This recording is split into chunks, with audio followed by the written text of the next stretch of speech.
আজকে এক মুহূর্তের জন্য ময়লা ফেলতে এই বাড়ির সামনেটাই বেরিয়েছিলাম, আর বাইরে এত পরিমাণে স্নো স্টর্ম হচ্ছে, প্রকৃতি যেন বুঝিয়ে দিচ্ছে আজকে মানুষের নয়, বরফের রাজত্ব চলবে এখানে। এই দেশে শীতকাল মানে কিন্তু শুধুই ঠান্ডা নয়, বরং হঠাৎ হঠাৎ করে এই রকম ভয়ঙ্কর লেভেলে স্নো স্টর্ম।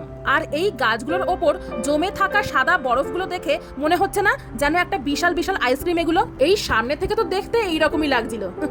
আর ওই যে দূরে রাখা ডাস্টবিন গুলোকে দেখতে পাচ্ছেন, প্রত্যেকটা বাড়ির সামনেই এইরকম ভাবে ডাস্টবিন গুলো রাখা থাকে। যার যার বাড়ির নোংরা সে তার বাড়ির সামনে রাখা ডাস্টবিন গুলোতে ফেলে দেয়, আর সপ্তাহের একটা দিন করে সরকারি গাড়িগুলো এসে এই নোংরাগুলোকে তুলে নিয়ে চলে যায়। দেখছেন কি পরিমাণে স্নো স্টর্ম হচ্ছে, আর তার সঙ্গে তো ঠান্ডা হাওয়া দিয়েই যাচ্ছে। বাইরে শান্তিতে নিঃশ্বাসটুকুও নেওয়া যাচ্ছে না, এত হাওয়ার জোর। তার সাথে বরফগুলো এইভাবে উড়ে উড়ে এসে চোখে মুখে পড়ছে। এই জন্যই এই সময়ে বাইরে বেরোনোটা খুবই মুশকিল।